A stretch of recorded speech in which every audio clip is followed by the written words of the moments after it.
The book of Exodus tells the incredible story of Moses, chosen by God to lead the Israelites out of slavery in Egypt. After dramatic plagues and a miraculous escape through the Red Sea, Moses finds himself with a massive responsibility, leading over 1 million people through the wilderness to the Promised Land. Among those who loved and supported Moses was his father-in-law, Jethro, a wise and respected priest from Midian. Jethro had played an important role in Moses' life. Years earlier, when Moses had fled Egypt, it was Jethro who took him in, offering him refuge in a family. Now, hearing of the Israelites' miraculous deliverance and Moses' leadership, Jethro journeys to meet him, bringing Moses' wife, Zipporah, and their 2 sons with him. This reunion in the desert is filled with joy and thanksgiving as they recount God's goodness and faithfulness. Jethro, a man of deep faith, rejoices with Moses and offers sacrifices of praise to God for all he has done. But as Jethro observes Moses' leadership, a touch of concern begins to cloud his heart. Imagine the scene: thousands upon thousands of Israelites camped around the base of Mount Sinai. Day and night, people come to Moses with their problems, their disputes, their questions. Who will judge between us? How should we worship? What does this law mean? Moses, ever faithful, listens to each one and dispenses justice and guidance according to God's word.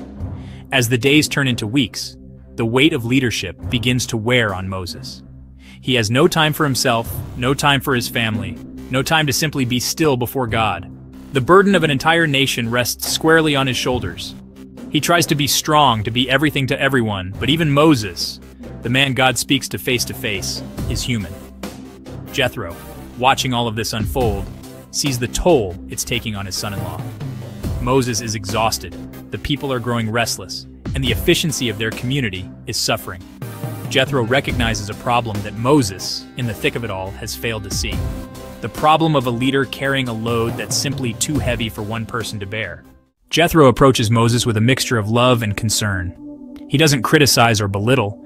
Instead, he speaks with the gentle wisdom of a father who cares deeply for his son's well-being.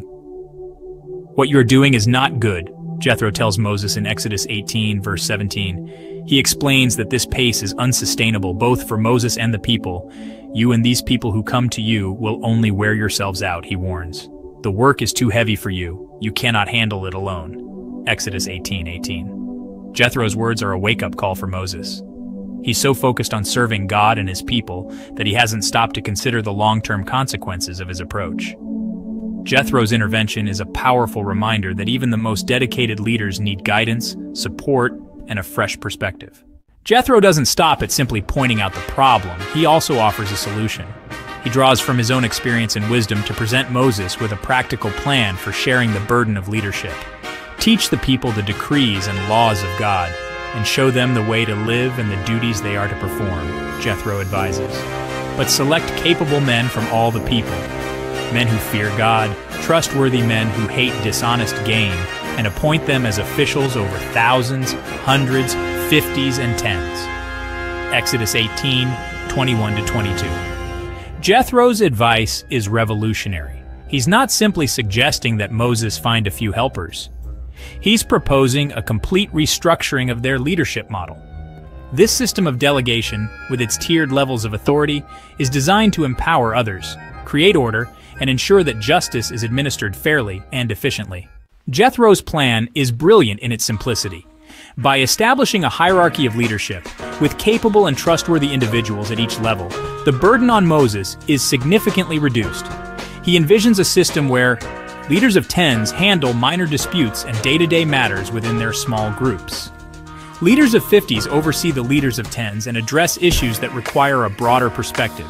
Leaders of hundreds and thousands manage larger groups and only bring the most complex or challenging cases to Moses. This system not only relieves the pressure on Moses, but also creates a more organized and efficient system for the entire community. It means that people can have their needs met and their disputes resolved more quickly and effectively. It also fosters a sense of shared responsibility and empowers others to step into leadership roles. Jethro emphasizes the importance of choosing the right people for these leadership positions. He tells Moses to look for individuals who possess 3 essential qualities: fear of God. Leaders should be men of integrity, who put God first and strive to live according to his principles. Trustworthiness. They should be honest and reliable. earning the respect and confidence of the people they lead. Hate dishonest gain. Their motivation should be service, not personal gain or power. By selecting leaders who embody these qualities, Moses can ensure that justice is administered fairly, decisions are made wisely, and the needs of the people are met with compassion and understanding. Moses, recognizing the wisdom in Jethro's words, humbly accepts his father-in-law's advice. He sets aside his pride and embraces the idea of sharing leadership responsibilities. He gathers the people and explains the new system, emphasizing the qualities they should look for in their leaders. The implementation of Jethro's plan is a resounding success. With the burden of leadership shared, Moses finds he has more time and energy to focus on seeking God's guidance, teaching the people, and providing spiritual direction. The people, too, benefit from having their needs met more efficiently and having a greater sense of involvement in their community. This story highlights the transformative power of delegation. It reminds us that effective leadership isn't about doing everything ourselves. It's about empowering others, sharing responsibility, and creating systems that allow everyone to contribute their gifts and talents. Perhaps one of the most overlooked aspects of Jethro's advice is his concern for Moses' well-being. "What you are doing is not good," he says, recognizing that the relentless pace is unsustainable. Jethro understands that even the strongest leaders need time for rest, reflection, and renewal. By delegating tasks and empowering others, Moses creates space in his life for these essential practices. He can finally breathe again, spend time with his family, and reconnect with God in prayer. This time of rest and renewal allows him to return to his leadership role with renewed strength, clarity, and purpose. The story of Jethro's counsel is not just about organizational efficiency, it's about the importance of spiritual and emotional health for effective leadership. When leaders are burnt out and exhausted, their decision-making, their vision, and their ability to inspire others suffer. By taking Jethro's advice to heart, Moses models a holistic approach to leadership, one that recognizes the importance of caring for oneself in order to effectively care for others.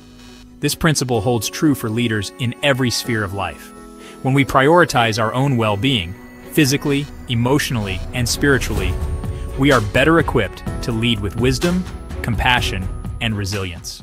The story of Jethro and Moses, though set thousands of years ago, offers timeless lessons for leaders in every generation. Whether we lead a family, a team at work, a community organization, or a nation, the principles of delegation, empowerment, and self-care remain as relevant as ever. Here are some key takeaways from Jethro's wise counsel. Don't try to do it all yourself. Delegating tasks and empowering others not only lightens your load, but also allows others to grow and develop their skills. Choose your leaders carefully. Look for individuals who are competent, trustworthy, and motivated by a desire to serve. Create systems for efficiency. Establish clear roles and responsibilities to ensure that work is done effectively and that everyone knows what's expected of them. Prioritize your well-being. Make time for rest, reflection, and activities that bring you joy and renewal. Jethro's visit to Moses in the desert was a pivotal moment in the Israelites' journey. His wise counsel not only helped Moses navigate the challenges of leadership, but also established a model of shared responsibility and empowered leadership that would serve the Israelites for generations to come. By following Jethro's advice, Moses demonstrated humility, wisdom, and a deep concern for the well-being of both his people and himself. His example serves as a timeless reminder that effective leadership is not about wielding power, but about empowering others, sharing the load, and creating a culture of shared responsibility and mutual respect. And perhaps most importantly, it reminds us that even the greatest leaders are not meant to carry the weight of the world alone.